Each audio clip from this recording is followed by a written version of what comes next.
भैया कि चारई ना हो, अरे चारैया नारे ललवा चारई, चारई दुल्हा बाटे एक बाटे दुल्हिनिया, तारई नहीं विधि का लिखानिया ना।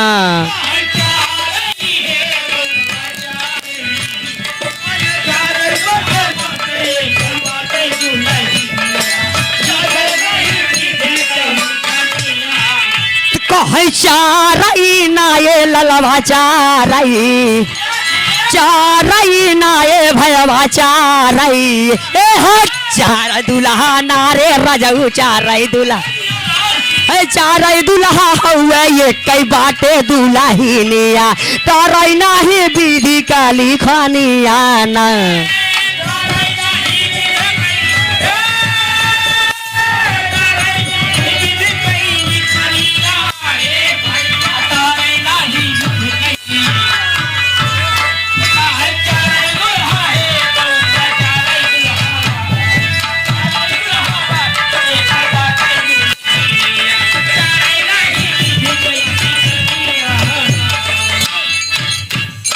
ए बाबू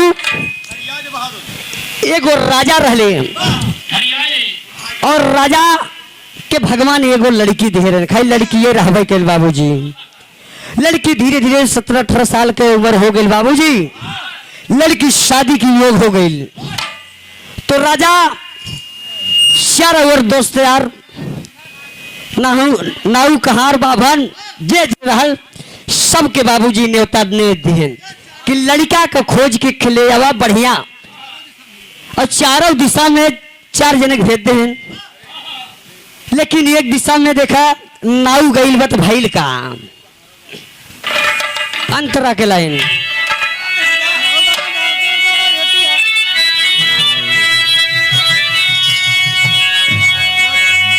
कि नाऊ बारी खोज चले लड़का के ज्ञानी, अरे पहला लड़का पायन ले बाबा तिया के मानी,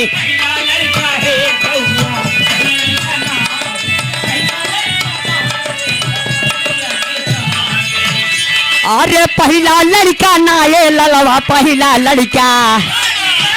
लड़का ना ये भयवा, पहला लड़का, अरे पहला लड़का ना रे रजऊ, पहला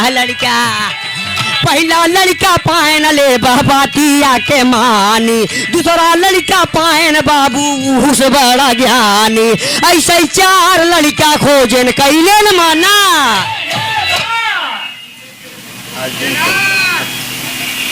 आदरणीय श्रीमान कि अर्जुन गौतम ये रसुल्हा के धरती से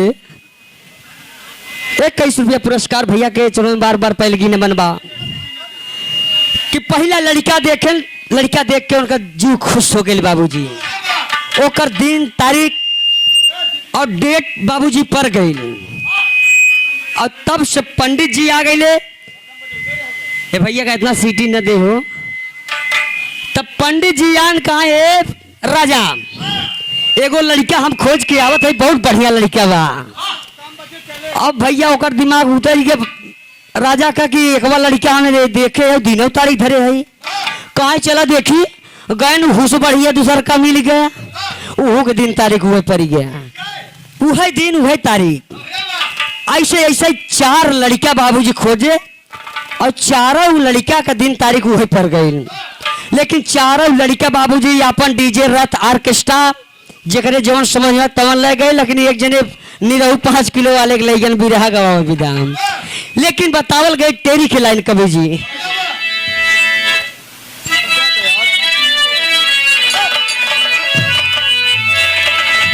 अरे कहीं अपन ना भैया, अरे अपन ना हो, अरे कहीं अपन ना ये बीरवा अपन साज कई के कैले राजा रानिया, तारा नहीं विधि का लिखानिया ना।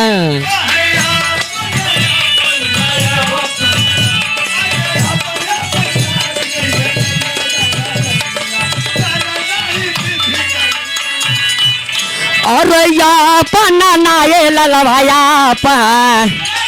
अपन नाये वीर भैया अरे अपन अपन नाये रजऊ अपन अपन साज कई के कैले राजा रोनिया ताराई नाही विधि का लिखनिया न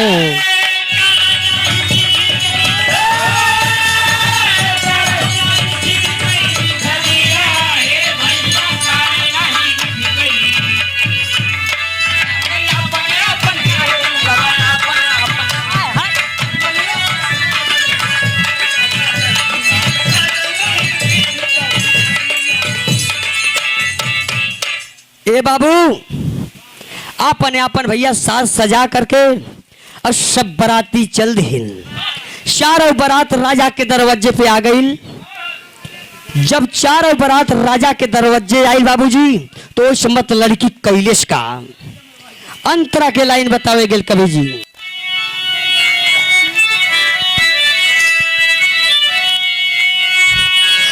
यार चारों दूल्हा आई गई न राजा के दुआरिया अरे डोलिया कहार सोहई गोरी के पियरिया हो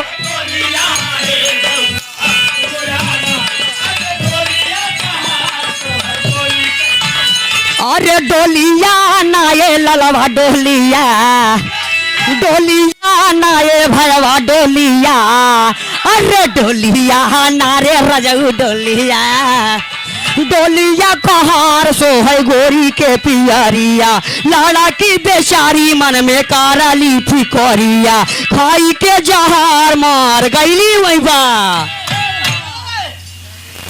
ए भैया लड़की सोच गई कि हम पागल है कि हमारे पिताजी पागल हुए। लड़की एक लड़का चार चार गो केकर संगे पिताजी हमारी शादी करी हो। लेकिन लड़की बाबूजी उसी रात जहर खा करके मर गई। अपन जान त्याग दहलेस बाबूजी। लेकिन वही सम्मत भइल का तेरी के लाइन बतावल गइल बा।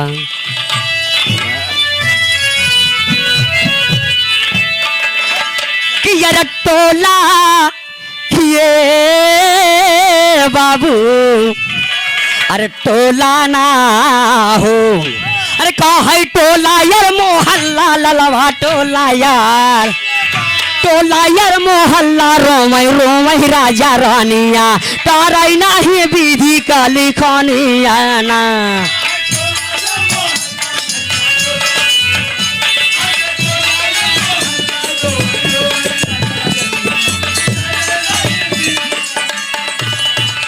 कही टोला नाये ललवा टोला नारे रजऊ टोला अरे टोला नारे रजऊ टोला यार मोहल्ला रोवई रोवई राजा रोनिया ताराई नाही विधि का लिखनिया ना।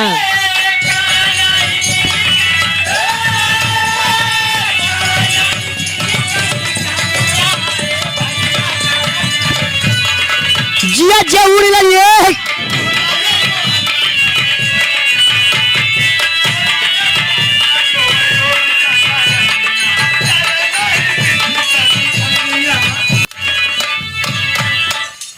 सब रोवता कि राजा के कई लड़की रही वो लड़की जो चली गई।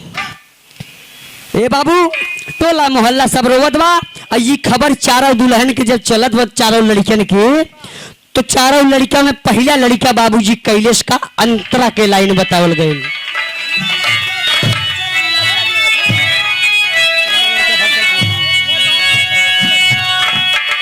कि यार पहला लड़का भाग चलल अपने भवनमा अरे तीन दूल्हा बैठ के सोचई अपने मनवा रे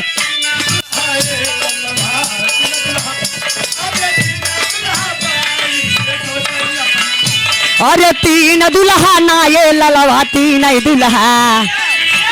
दुल्हा नाये भयवा तीन दुल्हा अरे तीन दुल्हा नाये रजऊ तीन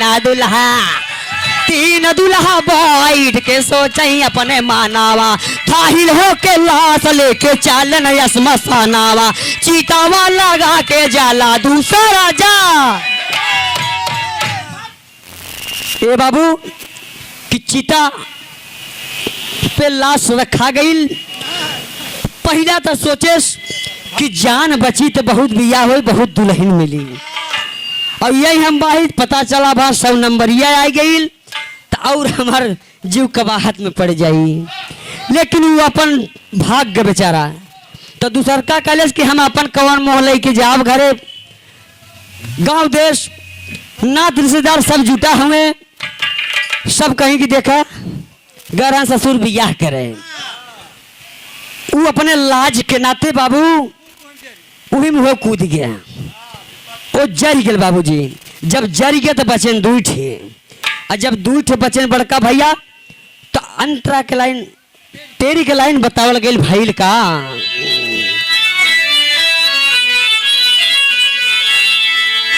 अरे कहे धड़कत ये बाबू कि धड़कत ना हो। अरे कहे धड़कत ना ये ललवा धड़का धड़कत गिनिया मजोरी गोहिलिन भवानिया ताराई नाही विधि का लिखानिया ना।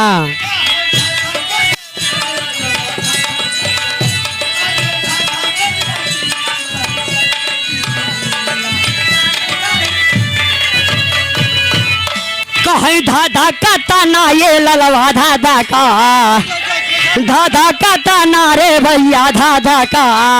अरे धाधा का ना ये रजऊ धाधा का धाधा कतया गिनिया मचोरी गोइलिन भवानिया ताराई नाही विधि का लिखनिया ना।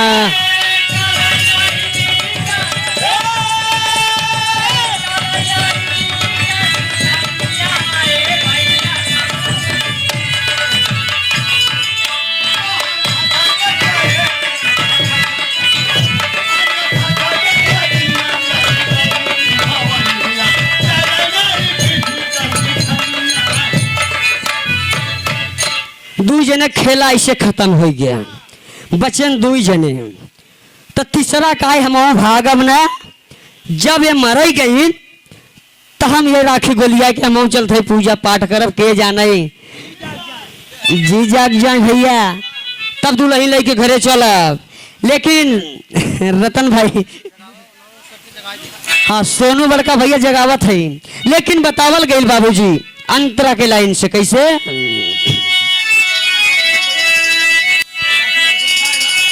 अरे तीसरा दूल्हा राखी लेके कैले से रखवारी। अरे चौथा बंगाल गवा कई के मन बिचारी हो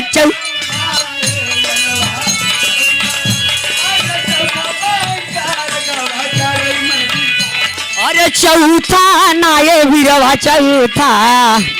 अरे चौथा नाये ललवा चौथा। अरे चौथा नाये रजऊ चौथा। अरे चौथा बंगाल गवा कई के मन बिचारी। बंगाली दुकानिया पे बैठा मना मारी। लड़िका के दिहाले सका रहिया में। ए भैया चौथा चल देश बाबूजी बंगाल तरफ। सुने रहल कि बंगाली लोग ऐसा नजर टोना मारा लेन बतावा लेन कि मरऊ आदमी जी आए देते हैं। उससे बर्दाश्त ना भैल चल देश। तो एक बंगाली के दुकानी पे जाए के वो हलवाई बाबूजी सवेरे सवेरे के बेला जलेबी काढ़त बा। जलेबी काढ़त बा और जाए कोई दुकाने पे मन मार के एकदम बैठा। और तब तक एक लड़का खेलत की आवत ओकरा हलवाई राम के घरे में से। और लड़कवा के ओकरे समन में उठा के करहिया में कराही में डाल दे। लड़का एकदम खौल गेल बाबूजी। लड़का तुरंत मर गई। और परदेसी राजा चौथा दूल्हा जवन रहल ओकरा से भैया बर्दाश्त ना भइल। करे बाप रे बाप उस साला एकदम पागल हो गई बा। कहो लड़कवा के जीते करहिया में डाल दे। लेकिन बाबूजी तेरी के लाइन में बतावल गई कैसे।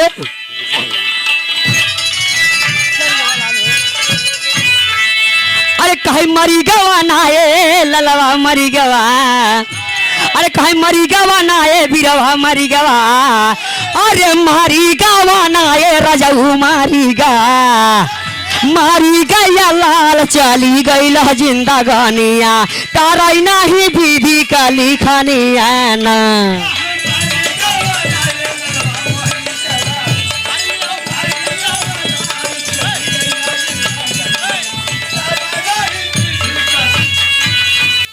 कहे मारी गावा ना ये भैया मारी गावा ना ये बीरवा मारी गावा। अरे मारी गावा ना ये रजऊ मारी गावा लाल चली गईला जिंदगानिया तारा नहीं विधि का लिखानिया ना।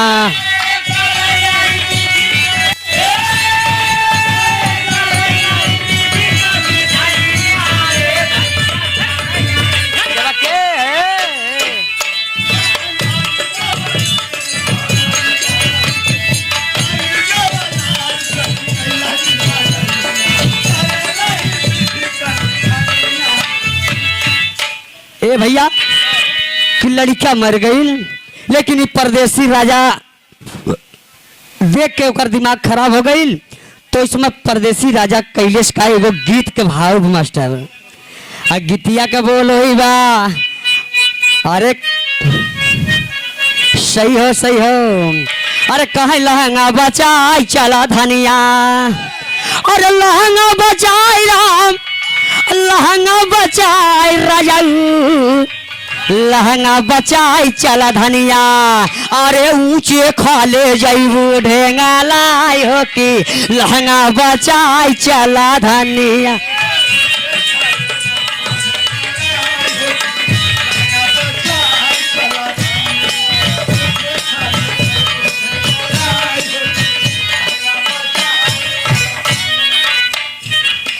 कही परदेसिया कि कही परदेसिया की कही परदेसिया बेचारा भारी पाप कैले सवादा कारा। कही परदेसी यही बेचारा।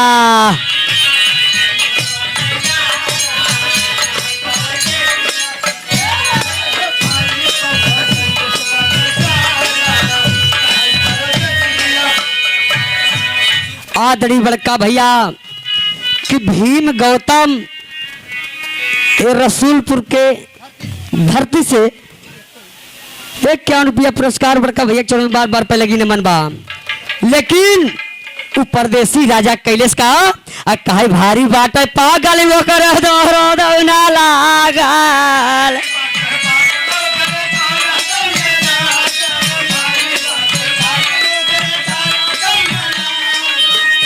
आहा कहे परदेसी बेचारा। अरे कहे परदेसी बेचारा नीरा मोही बानी गा गवारा। कहे परदेसी बेचारा।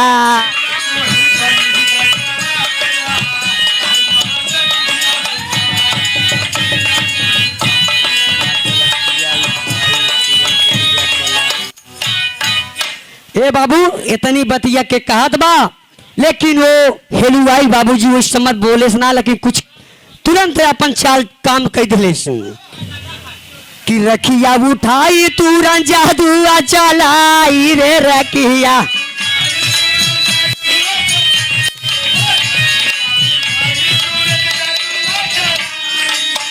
राम का है परदेसिया बेचारा जन्माए का लाल सुकुमारा। कहे परदेसी यही बेचारा।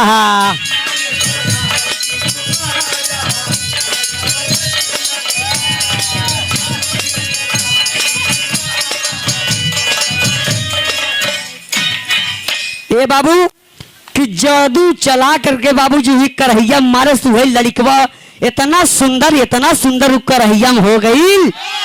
अरे तो ओकर दिल एकदम गदगद हो गई। कहा एकर मतलब हम जौना खातिर आइल उ काम हमार पूरा हो जाई। यही बात समझ के ये बाबू जब वो गुस्सा में हलवाई अपन मुड़ी ऊपर कैलेस तो भइल का। और जब मुड़ी उठैले बा, अरे ऊपर की वैसा मुड़वा कि ऊपर की वैसा माथा बा। अरे परदेसी जोड़ई हाथावा कहीं परदेसिया बेचारा और कहीं ऐसा ही कई बात बा हमारा कहीं परदेसी यही बेचारा।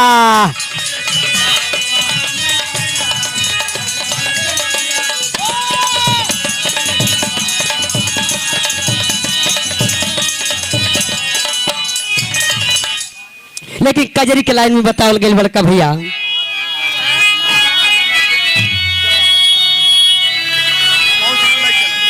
कि खा के हेलुआई दिया छिड़को ले जाई और पैदा भैले तब हमारा दल गई हो पे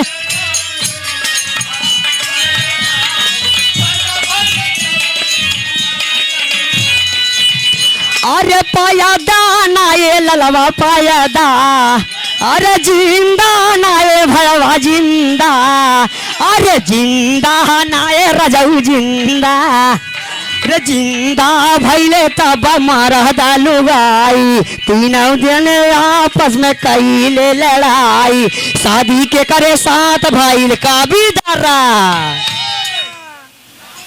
ए भैया उ लड़किया जो संगा मरा रहा वो जिंदा हो गई लड़किया जिंदा हो गई और तीसरा और चौथा जो वो सब रहे वो 3 जने वहीं बैठा है और तब तक ही खबर पता चलत बा तो पहला जो भाग गए बाबूजी हल चला आइल। अब आइल 4 जने वापस में लड़ाई चालू कर दिले बाबूजी। जब लड़ाई चालू कर दिले बा तो बाबूजी शादी के करे साथ भइल कभी दर लास्ट लाइन बतावल गई कैसे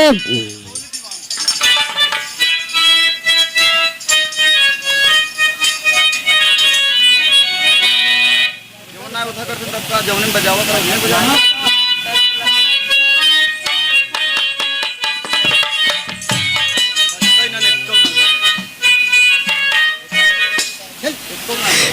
किया रे गाँव भैया जाए तैयार बजे दे दे। अरे कहे गाँव बाबू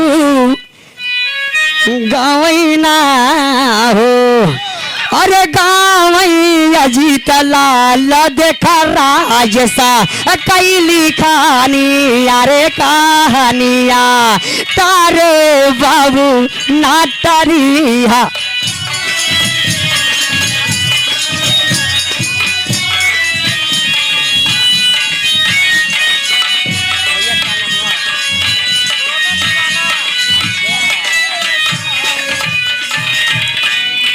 आदड़ी बड़का भैया हमार सोनू दीवाना भैया के तरफ से एक सुंदर पुष्पहार फूल से गुथा बाबूजी और 51 रुपया का पुरस्कार सोनू भैया से बार बार नमन बा।